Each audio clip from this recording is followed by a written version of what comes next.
When Mark and Mariko Benson talked about building a home, they knew it would be non-conventional and healthy. With a look at how it's going so far, here's Faye Braden with Sticks and Stones. Harvest Haven is the perfect location for Mark and Mariko's new 4-bedroom, 1,450 square foot home. Construction on this sustainable and highly functional home began with recycled wood chip and concrete blocks and a cement floor.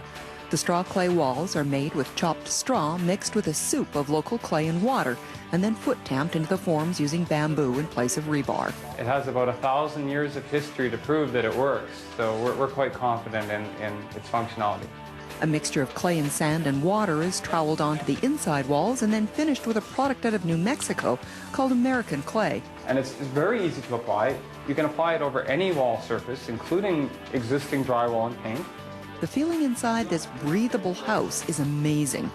A boiler supplies in-floor heating assisted by solar heating, but for the primary heat source, they're building a wood-fired masonry thermal mass heater located in the center of the main living area.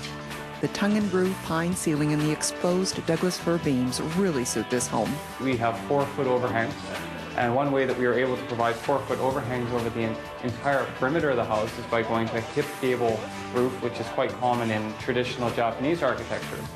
The rustic roof is made with cold steel that naturally seals itself with rust and will last a very long time.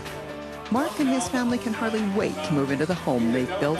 And so I think it's just that satisfaction and having it all come together with these incredibly simple but incredibly advanced, incredibly effective materials. I think just that knowledge is what is our greatest satisfaction. Faye Braden, CTV, Lethbridge. Sticks and Stones is brought to you by Energy Smart. It's smart to be Energy Smart. I'm curious to see how the final project comes out, Lisa. Details on the house and the materials used you can check online at harvesthaven.com. Again, www.harvesthaven.com.